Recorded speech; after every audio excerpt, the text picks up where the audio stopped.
Olá, bem-vindos a mais uma conversa nossa.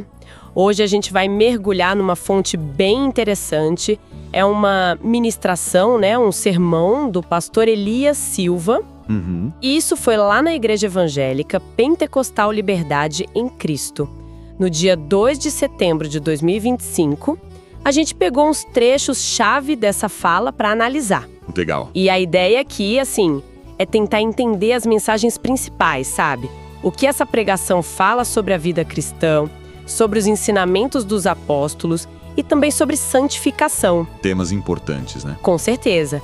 E olha, para quem curte esse tipo de análise mais a fundo, aproveita agora o comecinho, clica rapidinho aí para se inscrever no canal, deixa também um gostei, ajuda muito a gente a continuar, tá? Isso aí. Bom, então vamos lá.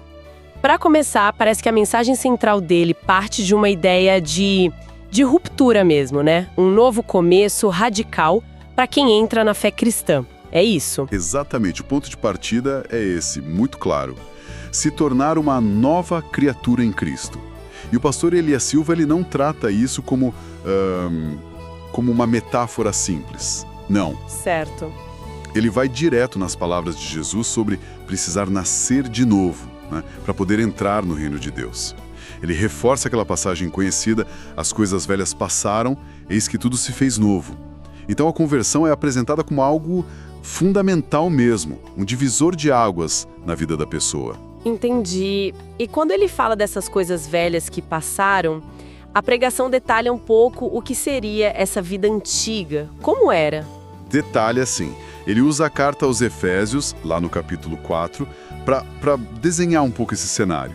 O pastor descreve essa vida antes da conversão como um andar na vaidade do seu sentido, igual aos outros gentios.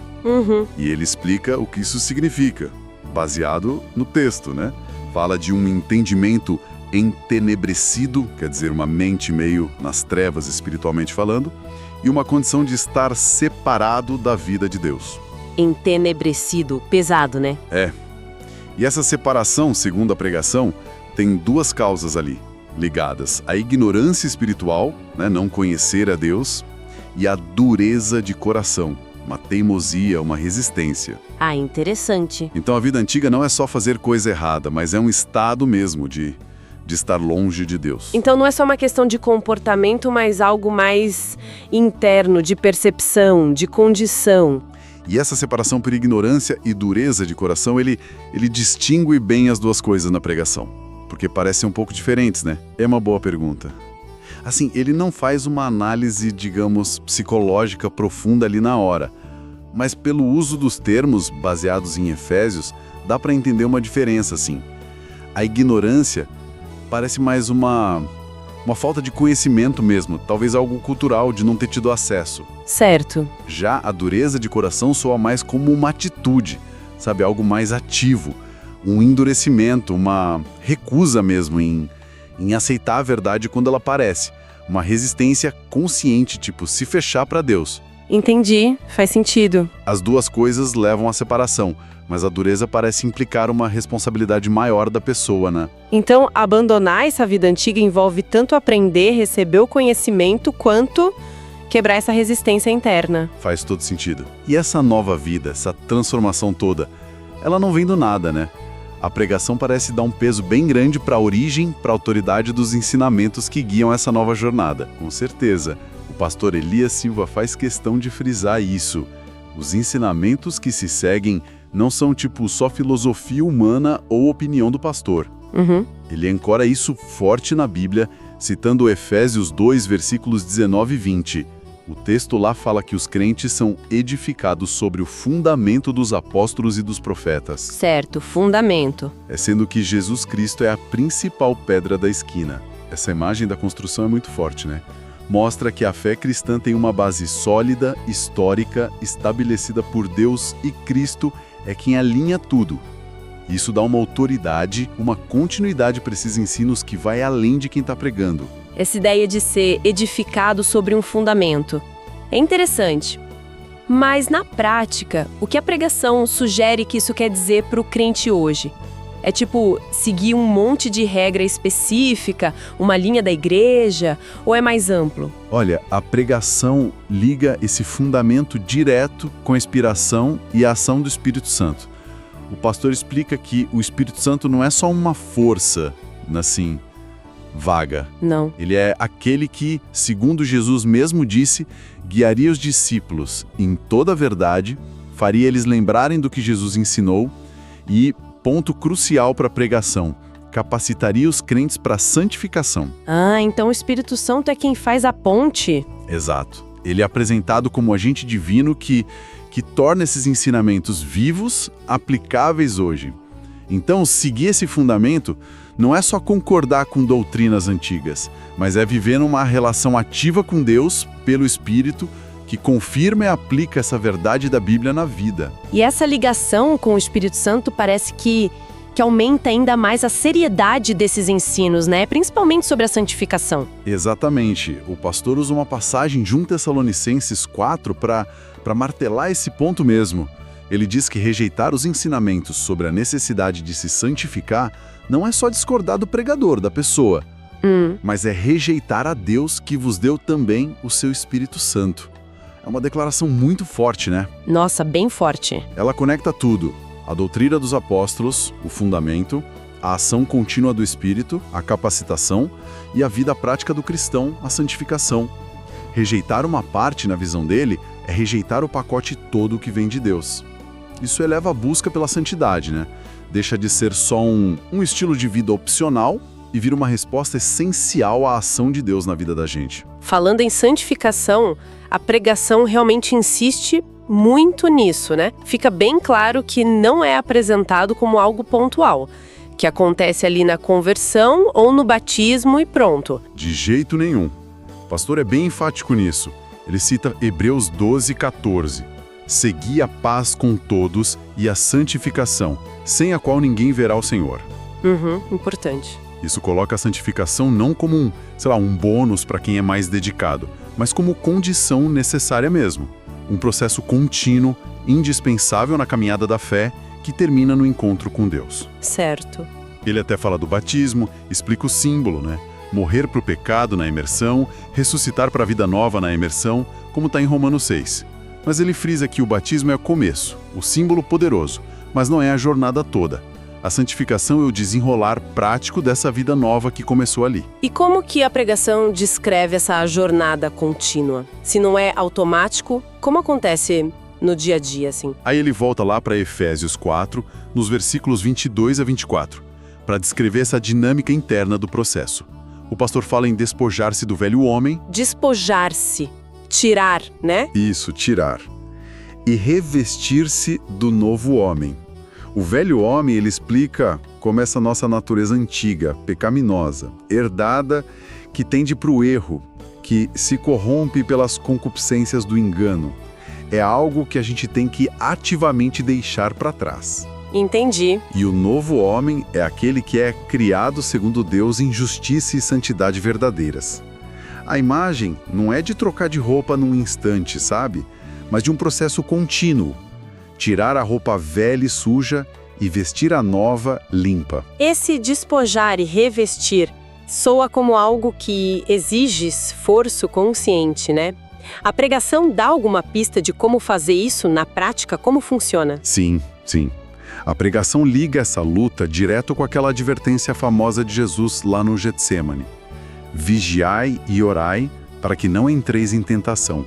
Na verdade, o espírito está pronto, mas a carne é fraca. Ah, clássica essa passagem. Exato. O pastor Elias Silva usa isso para mostrar que, mesmo depois da conversão, mesmo querendo fazer o certo, o espírito pronto, ainda existe uma fraqueza ali, uma inclinação para o pecado, a carne fraca. Pois é. Por isso a ênfase o tempo todo na necessidade de vigilância.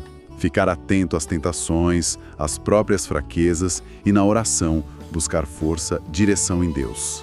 Não é um processo passivo, de jeito nenhum.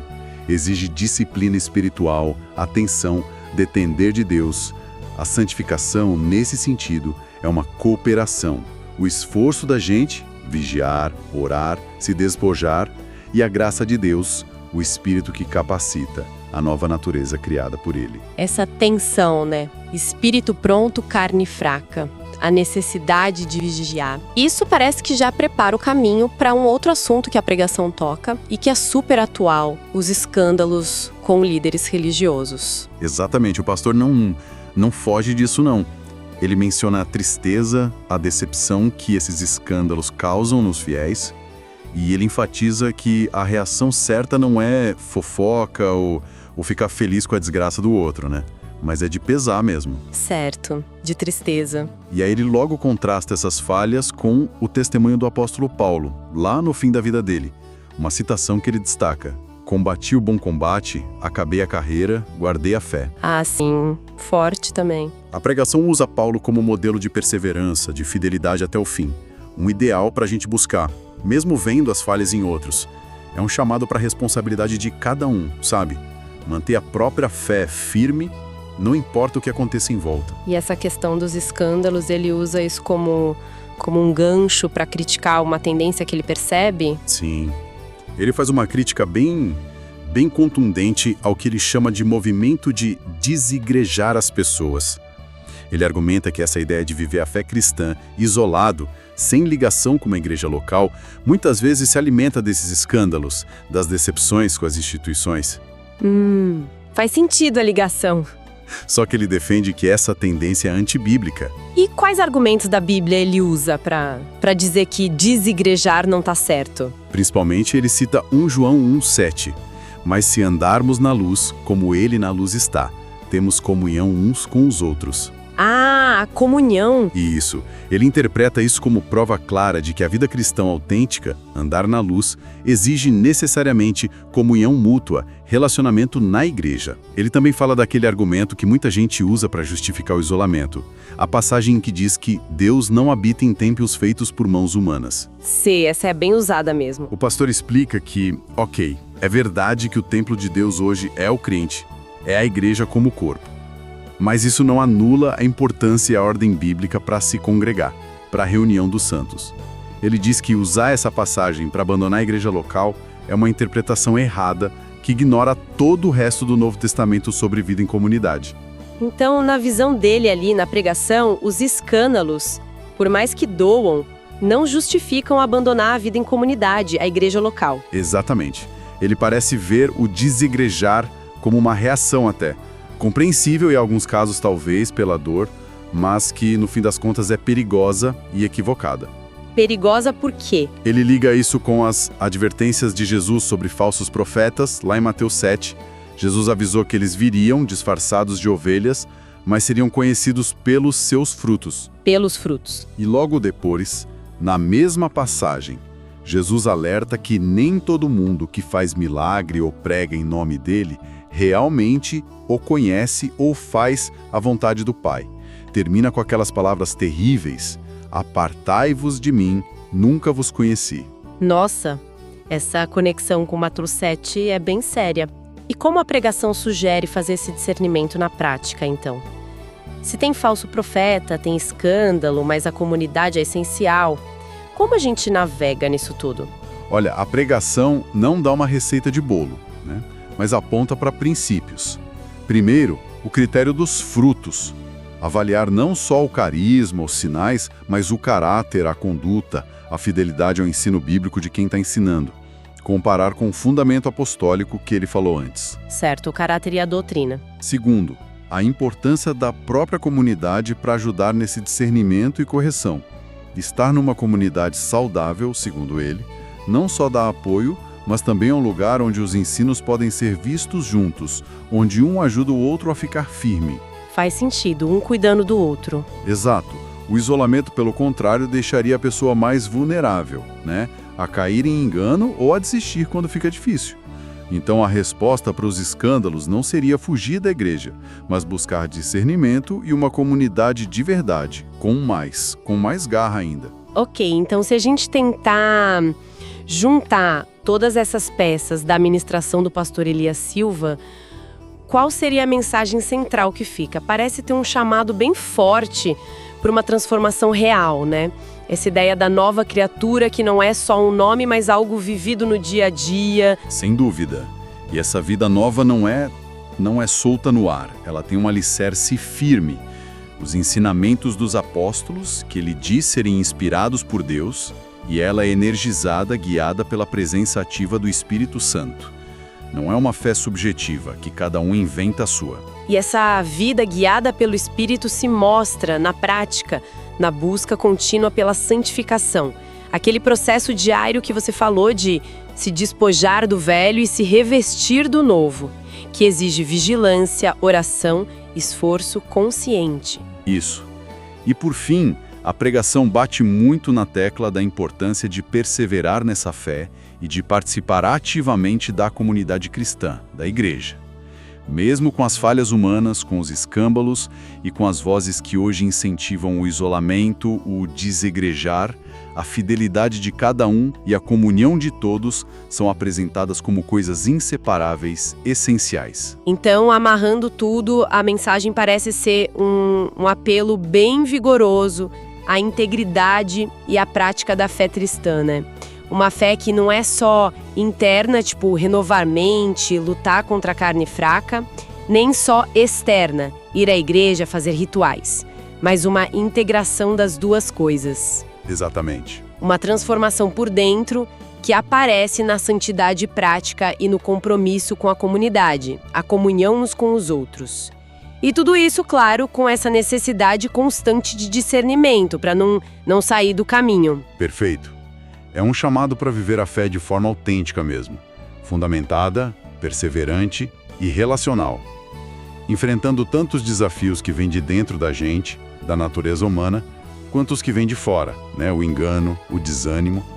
Uma fé integral. Isso nos deixa com uma reflexão final aqui, que vem direto da pregação, né? O pastor usou o exemplo de Paulo dizendo, guardei a fé. Pensando nas pressões internas que a própria pregação admite, a tal da carne fraca, e nas pressões externas, os escândalos, as decepções, as ideias que levam ao isolamento, como que o crente pode, hoje, buscar esse equilíbrio? Como cultivar a vigilância e o discernimento pessoal para guardar a fé, sem cair numa desconfiança que paralisa, que impede a comunhão, a confiança nos outros, que a mesma pregação diz ser vital? Como equilibrar essa guarda pessoal com a construção de pontes na comunidade? Fica essa tensão para a gente pensar, né? Uma ótima questão para refletir. Querendo Deus, voltaremos em breve com mais análises.